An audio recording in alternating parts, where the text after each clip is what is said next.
It is an absolute honor and a pleasure to have you here to talk a little bit about separation related issues that in particular plague families who have children. So I'm going to put out a couple of scenarios for you, and then let's see if we can talk through some ideas for how families can start to make progress so that they feel a little bit less overwhelmed.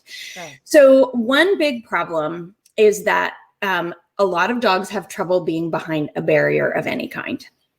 And barriers are a number one management tool when you have kids, especially if you have a baby that's like sitting somewhere and you need to make sure that the dog doesn't have access to that baby. If you need to go to the bathroom, or if you have to make dinner or do any number of a million different functional household chores. And yet some dogs have trouble being on the other side of the barrier. Maybe it's fear of missing out. Maybe it's actual separation. So let's start there, because this is a really big issue. And I think a lot of families are just so overwhelmed in general that they choose to just let the dog in instead of dealing with the protests. Right. So what would you say about that? Well, it's interesting because frustration and anxiety, et cetera, that surround barriers, is a little less typically about separation anxiety than it is more about the barrier itself. Okay. Now, having said that, I think that there are times that barriers are not ideal, but those can be times when parents and kids are going to leave, and then the dog can have a little bit more freedom and more access. Okay. Now, when I say that, I know a lot of people think, well, that's a terrible idea because that dog is going to chew everything up. Well, not if we prepare them to be alone. Okay. So going back to the barrier itself or baby gate, I think we can do the same that we do for a non-separation anxiety dog. I think we can very comfortably condition them to actually enjoy the barrier. And you can do that pretty easily with by tossing treats to the dog while in the enclosed space.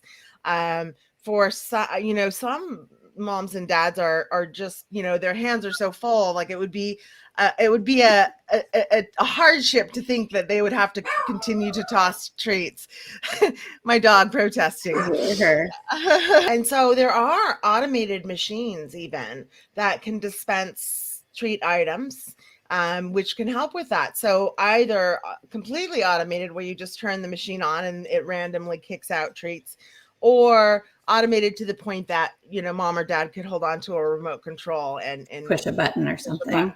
In the separation anxiety training that I was doing with my puppy Pippin, which you are very well aware of because you have helped coach me through some of these challenges, which we are still in, but that's a story for another day, is I have a camera. Let me show you.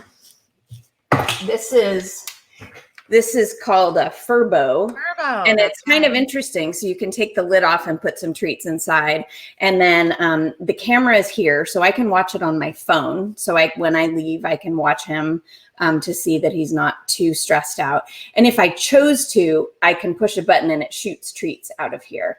But in my particular case, and I think this is something maybe worth noting, is that sometimes with families, we really want to reward calmness.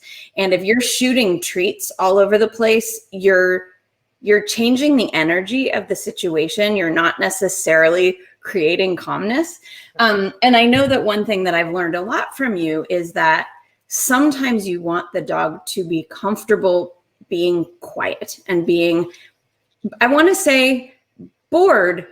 Not in a bad way. Like, I don't think being bored is bad. I think in this particular case, being alone should be the trigger to go to sleep and rest. That's right. Right. And so I love that you say that, because I think a lot of clients actually, when they start to do some conditioning, they realize that just doing a few sort of warm-up exercises puts the dog in the mode of time to be calm now, time to just chill out, time to be sleepy or take a nap, or just lie there with a toy or something like that, right? If they have their toy. So let me clarify something, because some people may not know some of the jargon that you and I sort of use in our job. So when you talk about conditioning, what you're talking about is getting a dog used to something, right?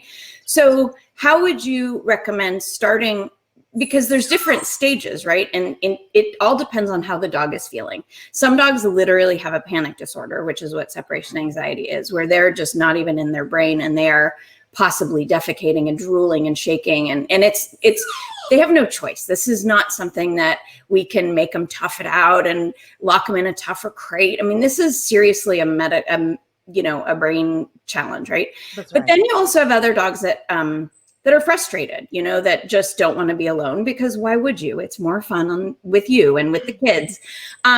So how would you recommend, in terms of the concept of conditioning, what would be some beginning steps, either of conditioning a dog with, like my puppy with separation anxiety, to just get him used to the idea that I can leave the room and even pee by myself, which in the beginning, I couldn't even do that.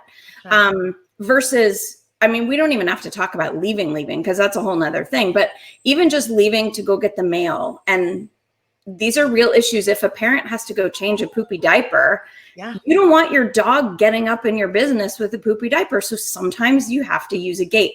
So what would you say about that in terms of conditioning? What do those steps look like? Yeah. I mean, I think it's really important that I'm glad you brought that up and really dissected between the frustrated dog that is sort of like, but I'd rather be with you. I'd rather be outside the gate, versus the dog that truly has a panic disorder. Right.